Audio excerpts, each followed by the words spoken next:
अगर जन स्वराज जीता होगा तो भी कहिएगा मैं छोड़ दूं। प्रशांत किशोर ने जो हवा बिहार में बनाई थी वो हवा वोटों में तब्दील नहीं हुई है।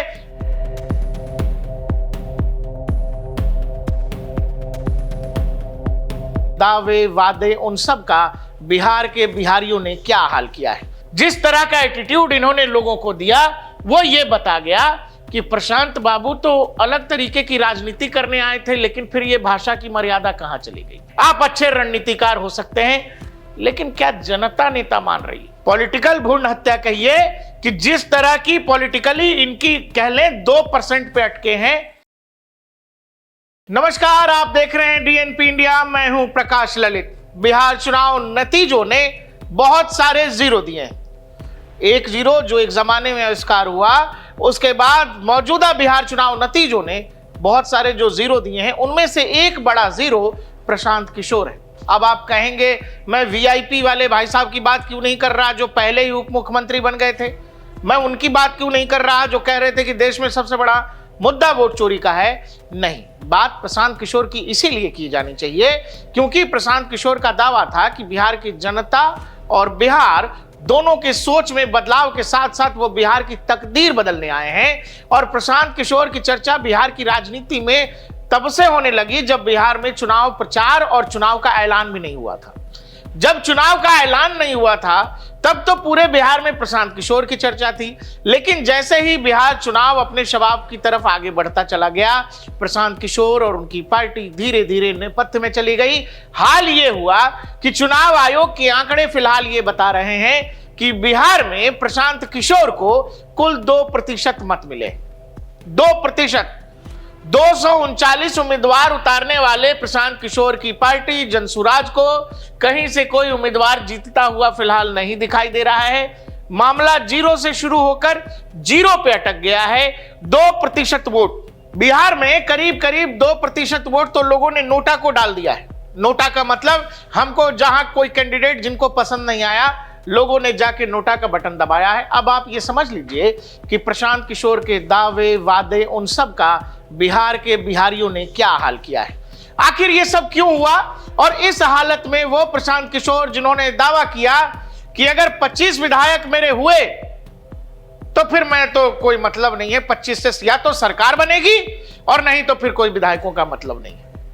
वो प्रशांत किशोर जो सीधे बिहार में सरकार बना रहे थे, वो प्रशांत किशोर जो घर घर लोगों को रोजगार वाला एटीएम दे रहे थे, उनकी बात, उनके वादों पर बिहार ने भरोसा क्यों नहीं किया और वो अचानक 0 क्यों हो गए?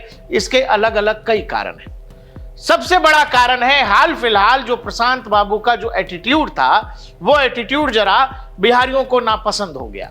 नापसंद इसलिए कि बिहार के लोग, वो चाहे आम आदमी हो, वो चाहे बहुत बड़ा आदमी हो, वो चाहे सामान्य आदमी हो, वो चाहे रोजी रोटी सामान्य रोजी रोटी से अपना दिन चलाने वाला व्यक्ति हो, एटीट्यूड के साथ हर बिहारी जीता है।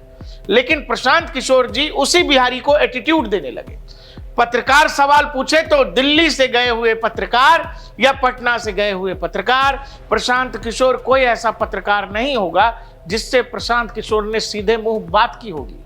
बातचीत का तरीका, बातचीत का लहजा ऐसा होता था कि संभवतः प्रशांत किशोर बिहार के सीएम बनने जा रहे हैं वाला नहीं, वो ऑलरेडी बिहार के मुख्यमंत्री की सीट पर बैठे हुए। जिस तरह का एटीट्यूड इन्होंने लोगों को दिया वो ये बता गया कि प्रशांत बाबू तो अलग तरीके की राजनीति करने आए थे, लेकिन फिर ये भाषा की मर्यादा कहां चली गई। प्रशांत किशोर वो करने लगे जो देश की राजनीति ने एक बार देखा है, ये भी चोर है, वो भी चोर है, तुम भी चोर हो, सुनो तुम भी चोर हो, ये भी चोर है, सब चोर हैं, सब चोर हैं, मैं ठीक हूं। ये जो कहानी है जिसमें आप सामने वाले विरोधी को चोर बता देते हैं, बेईमान बता देते हैं और ये बता ला रहे हैं पब्लिक डोमेन में आके कि हम 2 घंटा उसके साथ मीटिंग किए, हम उसको आइडिया दिए तो फलाना आदमी हमको करोड़ों रुपए का चंदा दे करके चला गया। अब इस बात पर बिहारी तो यकीन नहीं कर रहा और जो नतीजे आए वो ये बतला रहे हैं कि प्रशांत किशोर ने जो हवा बिहार में बनाई थी वो हवा वोटों में तब्दील नहीं हुई है। बिहार ने प्रशांत किशोर को ये कहा है अगली बार जब आइएगा और तैयारी से आइएगा। इससे काम चलता नहीं है कि सम्राट चौधरी चोर हैं, विजय सिन्हा चोर हैं, विजय फलाने जी चोर हैं, सब चोर हैं। जनता ने सवाल पूछना शुरू कर दिया कि ये जो इतना तामझाम पिछले कई महीने साल भर से चल रहा है, एक एक विधानसभा में 10-10, 20-20 गाड़ियां पूरे दिन दौड़ रही हैं प्रशांत किशोर के पोस्टर के साथ, जनता के मन में यह ख्याल आ गया कि फिर यह सब कैसे हो रहा है। प्रशांत किशोर ने इसकी सफाई दी, जिसमें उन्होंने बताया कि मेरा तो आईपैक चलता है, उससे हमारा करोड़ों का साधन है। दूसरा, हमने लोगों की मदद की है, कई मुख्यमंत्रियों को हमने मुख्यमंत्री बनाया है, वहां से पैसा आया है, हमने हमारी कंपनी का पैसा पार्टी के काम में लगाया है। लेकिन क्या इस बात पर बिहार और बिहारियों को यकीन हुआ? इसीलिए मैं आपसे कह रहा हूं कि प्रशांत किशोर बिहार की राजनीति में आए तो थे बिहार की राजनीतिक दिशा और दशा बदलने, लेकिन बिहार की राजनीति में ये वहीं उलझ गए जहां जनता को आजकल लोग पसंद नहीं आ रहे। यानी प्रशांत किशोर विकास की बात कर रहे थे, प्रशांत किशोर पलायन की बात कर रहे थे, प्रशांत किशोर दारूबंदी की बात कर रहे थे, प्रशांत किशोर प्राइवेटाइजेशन की बात कर रहे थे, नौकरी की बात कर रहे थे, यहां तक तो सब ठीक था। लेकिन प्रशांत किशोर के कुछ वीडियोस इंटरनेट पे वायरल हो गए, जिसमें किसी ने टीका कर दिया तो ये चल रहा है, और कहीं टोपी पहना दिया तो टोपी पहने हुए हैं। मतलब मुस्लिम अपीजमेंट की पॉलिटिक्स जो प्रशांत किशोर की तरफ से कही गई और इस पर कभी कोई सफाई भी नहीं दी गई, ये लोगों को ये लगा कि आरजेडी या बाकी दल जिस तरह की पॉलिटिक्स कर रहे हैं, क्या प्रशांत किशोर भी बिहार को उसी तरह की पॉलिटिक्स देना चाहते हैं? क्योंकि तमाम बातों का जवाब था प्रशांत किशोर के पास, लेकिन मुस्लिम अपीजमेंट पॉलिटिक्स पर प्रशांत किशोर चुप रहे। इसके लिए इनके पास कोई जवाब नहीं था। दूसरा, प्रशांत किशोर खुद ही ऐलान कर चुके थे कि जेडीयू, जनता दल यूनाइटेड यानी नीतीश कुमार की पार्टी 25 सीट नहीं जीत पाएगी, और 25 सीट जीत गई तो मैं राजनीति छोड़ दूंगा। ऐसा इन्होंने एक इंटरव्यू में कहा था रूबिका लियाकत से। और ये इंटरनेट पर अब ये इंटरव्यू जो है वायरल है, जिसमें लोग बार बार पूछ रहे हैं कि भाई आपने 25 की बात की थी, अगला 101 सीटों पे लड़के 80% से ज्यादा के स्ट्राइक रेट से उसके विधायक पहुंचेंगे विधानसभा में, तो प्रशांत किशोर क्या करेंगे? दूसरा, प्रशांत किशोर बार बार पब्लिक डोमेन में, गैलरी में ये प्ले करते रहे कि इन्होंने तो बहुत सारे नेताओं को बनाया है, ऐसा सामने से भाव देते रहे। क्योंकि एक दौर में प्रशांत किशोर का नाम देश ने तब जाना जब यह बताया गया कि 2014 में नरेंद्र मोदी की चुनावी कैंपेन का हिस्सा प्रशांत किशोर भी थे। लेकिन दर्शकों, उस चुनावी कैंपेन का हिस्सा अकेले प्रशांत किशोर नहीं थे। प्रशांत किशोर जैसे बहुत सारे प्रशांत किशोर उस चुनावी कैंपेन का हिस्सा थे, लेकिन मीडिया माइलेज मिल गया प्रशांत किशोर को।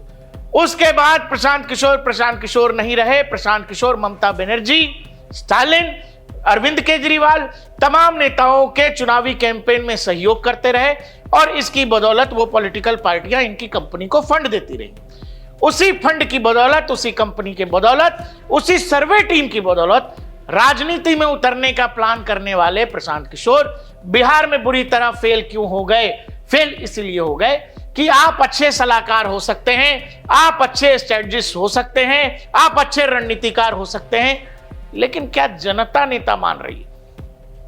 कोई भी व्यक्ति नेता अपने मन में चाह लेने से नहीं होता है, जनता नेता मान रही है। जनता के मन में अगर आप जननेता हैं तो नेता हैं, नहीं तो इन बातों का कोई मतलब नहीं है कि आपने किसी को प्रधानमंत्री बना दिया, किसी को मुख्यमंत्री बना दिया, और जब खुद का चुनाव लड़ रहे हैं आप दुनिया भर का दे रहे थे, और जब खुद मौका आया तो आपकी हिम्मत नहीं हुई राघोपुर से विधानसभा चुनाव लड़ने की। प्रशांत किशोर और उनकी पॉलिटिकल पार्टी का बिहार में जिस तरह की कह लें पॉलिटिकल भ्रूण हत्या कह लीजिए इसको, पॉलिटिकल भ्रूण हत्या कहिए कि जिस तरह की पॉलिटिकली इनकी कह लें 2% पे अटके हैं। पहले तो बड़े बड़े दावे कि नीतीश कुमार क्या है, तेजस्वी यादव क्या है, कोई कुछ नहीं है, मैं तो यहां से भी लड़ जाऊंगा, मैं वहां से भी लड़ जाऊंगा, और जब लड़ने का समय आया धीरे से पीछे हट गए। जिस पार्टी में ऊपर से नीचे तक दूसरा नेता कौन है कोई नाम नहीं जानता है, उस पार्टी के बारे में प्रशांत किशोर ने यह कहा कि पार्टी ने यह निर्णय लिया है, पार्टी के लोगों ने निर्णय लिया है कि मैं चुनाव न लड़ूं, मैं चुनाव लड़ूंगा तो फिर बाकी लोगों को के चुनाव को कैसे देखूंगा, पार्टी का काम कैसे संभालूंगा, प्रचार में क्या हिस्सा लूंगा। अब प्रचार में तो आपने हिस्सा ले लिया, प्रचार में हिस्सा लेने के बाद कुल 2% मत आए हैं, तो बात यह है कि एक तो लोगों को बुरा यह भी लग गया क्योंकि एक होप निश्चित तौर पर लोगों के बीच हवा थी, लेकिन जब नेता ही सामने से भाग जाए पीछे, बोले ना ना हम बैठेंगे, तो फिर वोटर को भी लगता है कि अरे 2 साल 1.5 साल से आप घूम रहे हैं, आप इतनी हवा बना रहे हैं, और अब जब लड़ाई का समय आया है तो आप कह रहे हैं मैं चुनाव नहीं लड़ूंगा, और डींगे आप बड़ी बड़ी हाँक रहे हैं कि आप प्रधानमंत्री बनाते हैं और आप मुख्यमंत्री बनाते हैं। आज ये जोक इंटरनेट पे चल रहा है।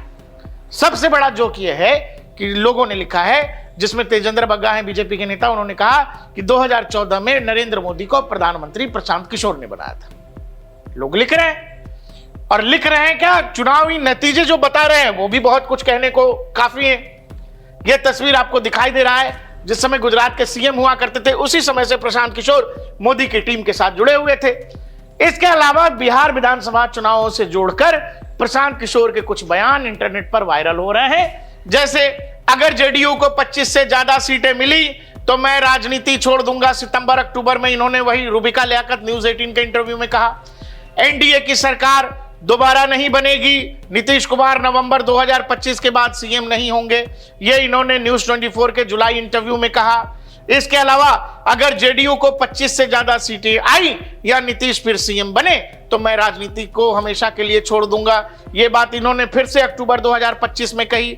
इसके अलावा जेडीयू को 20 से ज्यादा सीट नहीं मिलेगी, चाहे नीतीश किसी के साथ गठबंधन कर लें, जनवरी 2024 का यह बयान है। कुल मिलाकर बात यह है, जो आदमी चुनाव पूर्व दूसरों को जीरो, दूसरों को बर्बाद, दूसरों को तबाह, इवन ये आरोप भी प्रशांत किशोर पर लग रहे हैं कि नीतीश कुमार बीमार हैं, नीतीश कुमार की मानसिकता ठीक नहीं है। ये जो बिहार में नैरेटिव आया, ये नैरेटिव तभी आया जब जेडीयू से बाहर प्रशांत किशोर निकले। प्रशांत किशोर ने नीतीश कुमार को काफी करीब से देखा है, जेडीयू के एक समय उपाध्यक्ष थे। जब वहां से निकले और इस तरह की बातें नैरेटिव बिहार में चलनी शुरू हो गई, और उसके बाद ये सब बयान। अब लोग प्रशांत किशोर से पूछ रहे हैं कि आप तो कह रहे थे कि हम छोड़ देंगे, लेकिन बिहार की राजनीति में बिहारियों ने वो स्थिति बना दी है कि जहां सच में आपको राजनीति छोड़ देनी चाहिए। हालांकि नेता अपनी कही गई बात मान लें और अपनी कही गई बात कर दें तो फिर नेता कहेगा। कुल मिलाकर देखते रहिए DNP इंडिया, हर खबर भरोसे के साथ।